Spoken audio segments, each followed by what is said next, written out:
Southern Pacific number 4449 is arguably the most recognizable American steam locomotive in history, especially out of those that have been preserved.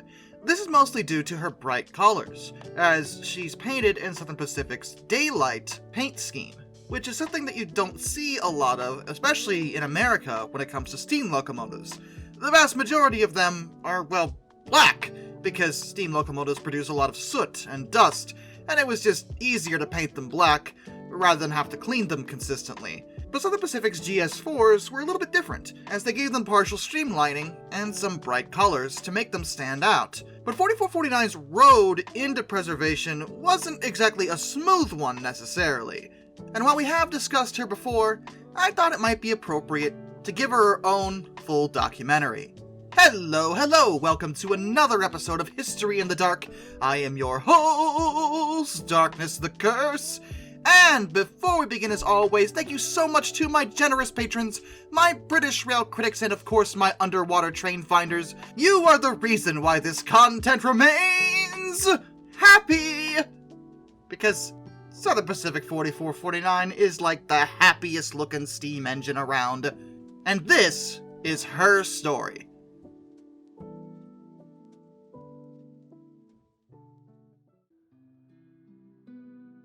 Southern Pacific number 4449 is a GS-4. The GS in that stands for Golden State or General Service, and she was actually the last steam engine manufactured in the first order of that type that Southern Pacific had placed. She's at 484 Northern, a fairly large locomotive, and she entered service on May 30th, 1941, spending the first part of her career assigned to the Coast Daylight, which was originally known as the Daylight Limited. It was a premier passenger train on Southern Pacific's lines between LA and San Francisco, California.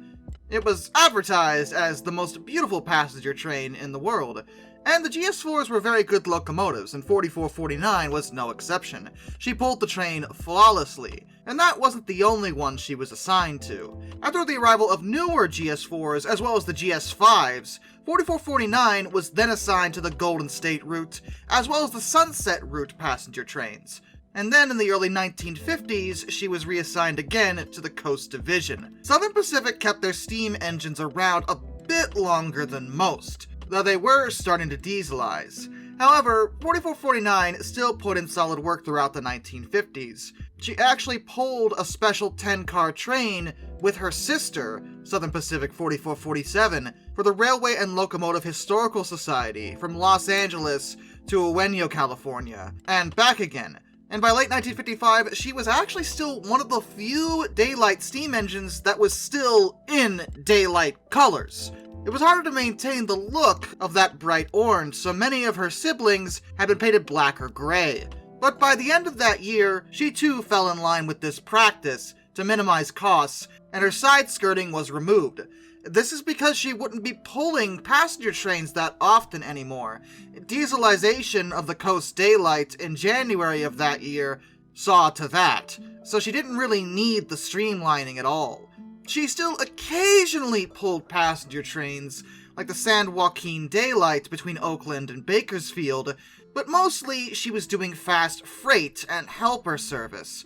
She was semi-retired on September 24th, 1956, but she was still kept around as an emergency backup locomotive, only being officially pulled from service on October 2nd, 1957. But she wasn't immediately sent to the scrapyard.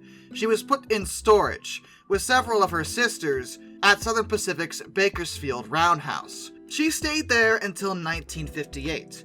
By that point, she'd lost the vast majority of her siblings, all having been scrapped. But 4449 was lucky. She was donated on April 24th, 1958, to the city of Portland, Oregon, for outdoor public display near Oaks Park.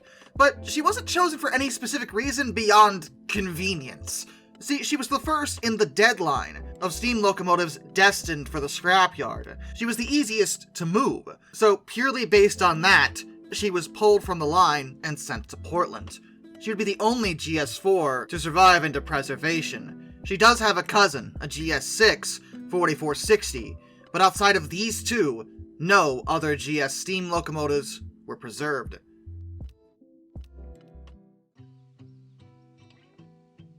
But 4449's struggles weren't done. See, because she was being put on outdoor display, she was, well, put in a really bad situation as preservation goes. See, park engines happen a lot because people like seeing them, and if there's no coverage, like some kind of shed, the locomotive is exposed to the elements. This, combined with people being terrible and vandalizing her, stealing external parts consistently, including her builder's plate and her whistle, meant that by 1970, she was in really rough condition. But not as rough as you might expect, and that was due to the actions of one man. His name was Jack Holst, and he was a Southern Pacific employee, as well as a member of the Pacific Northwest chapter of the National Railway Historical Society. Mr. Holst had taken it upon himself to look after 4449, along with two other steam locomotives, Spokane, Portland, and Seattle 700, as well as Oregon Railroad and Navigation 197. He kept their bearings and rods oiled, just in case they were ever allowed to move again. But Holst sadly passed away in 1972, 2 years before 4449 was looked at for a possible return to steam.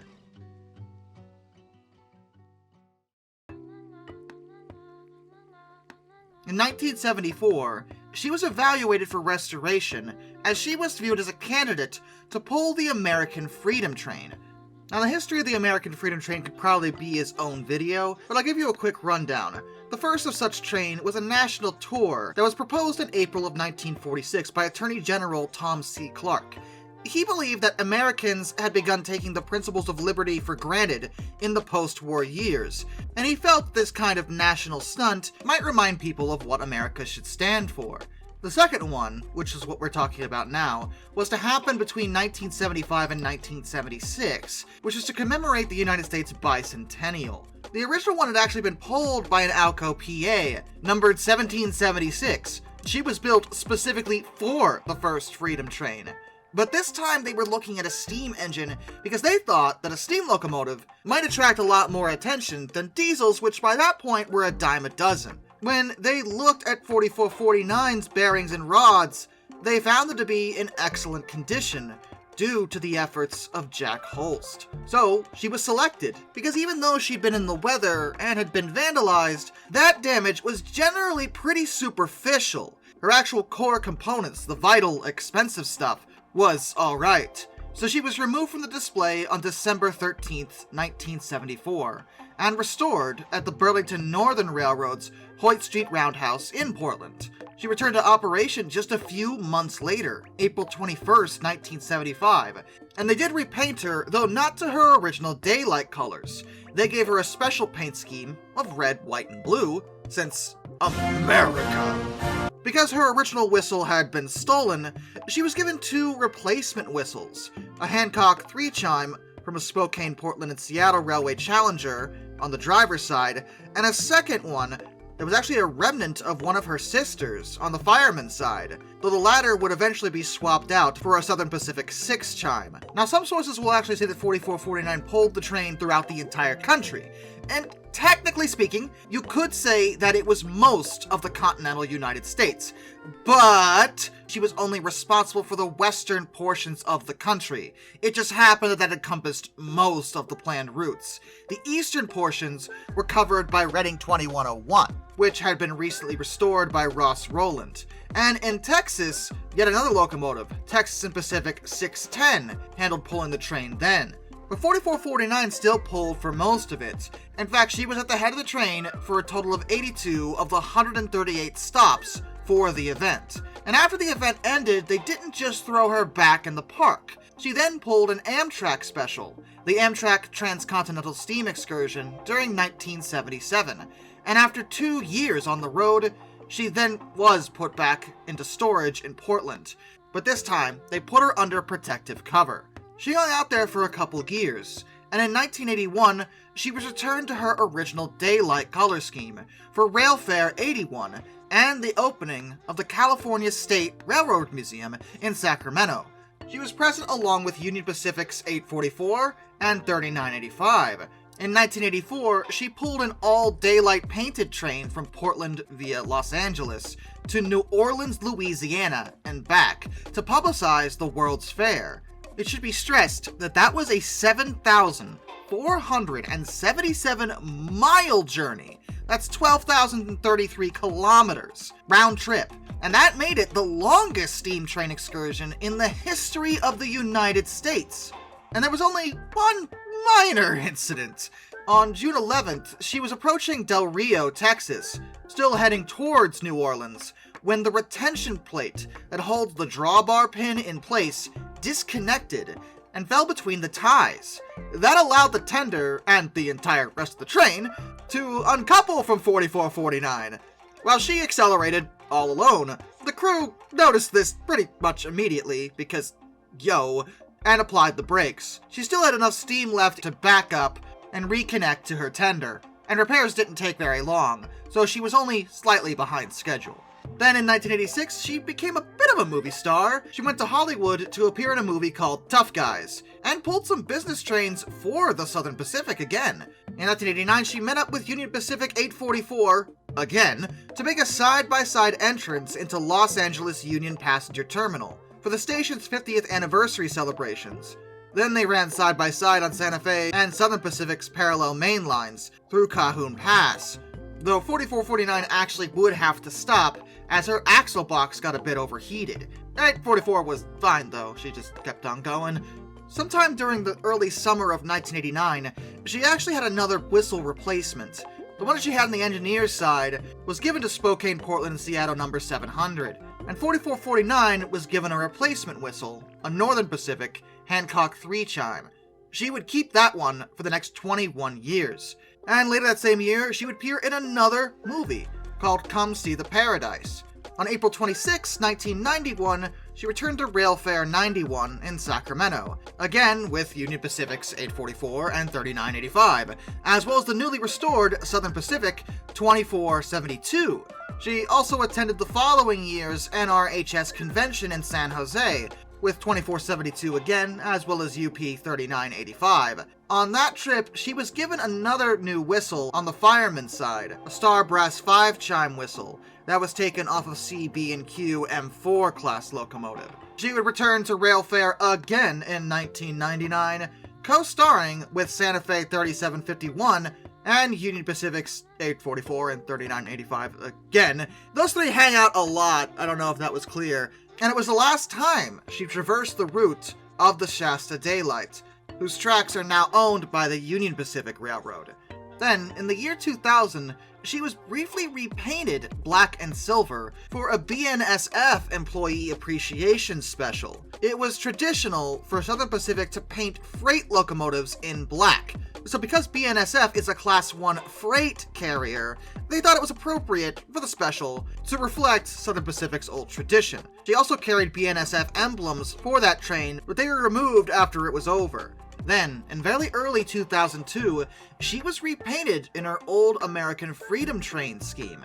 This was in response to the 9/11 terrorist attacks. Those responsible for 4449's care felt it would be an appropriate tribute during a very dark time in American history. But by fall of 2004, she was returned to her tried-and-true daylight scheme, looking happy as ever. She worked with the Montana Rockies Rail Tours Company, pulling 2 summer excursion trips between Sandpoint, Idaho, and Billings, Montana, including stops at the Livingston Depot. On May 18th and May 19th, 2007, she made another appearance with her old good friend, Union Pacific 844, in the Pacific Northwest for the Puget Sound excursion on BNSF trackage from Tacoma to Everett, Washington, which was a round trip. Then, on March 24th, 2009, it was announced that she would attend Train Festival 2009 in Owasso, Michigan, from July 23rd to the 26th, with an all-day excursion planned for the 23rd and 24th, and a photo run-by planned for each trip. After that, she was simply placed on display for the rest of the event. The move from Portland to Owasso was arranged by her caretakers, Friends of the 4449, as well as Amtrak, the Steam Railroading Institute of Owasso, and the Friends of the 261, referring to Milwaukee Road 261. They actually loaned some of their first-class passenger cars, including the former Milwaukee Road Superdome number 53 and the Cedar Rapids Skytop Lounge for 4449 to pull during the festival.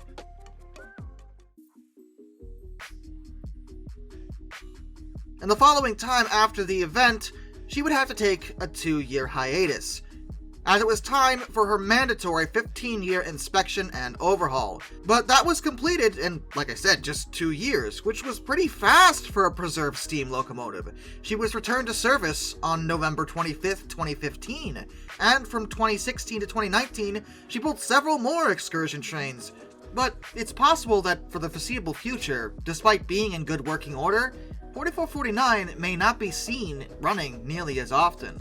And that's due to the Oregon Pacific Railroad, which is a short line that was being used for most of these trips. As a Northern, she has a long, rigid wheelbase, and she's pretty heavy. It was determined by the railroad that she was causing excessive wear to their trackage, so she's no longer allowed to pull the annual Oregon Rail Heritage Foundation Holiday Express trains. They substituted her out in 2022 for a smaller locomotive, and it's pretty rare to see her actually fired up as she's not allowed to go very far, though she is housed inside the Oregon Rail Heritage Center, which is a climate-controlled environment.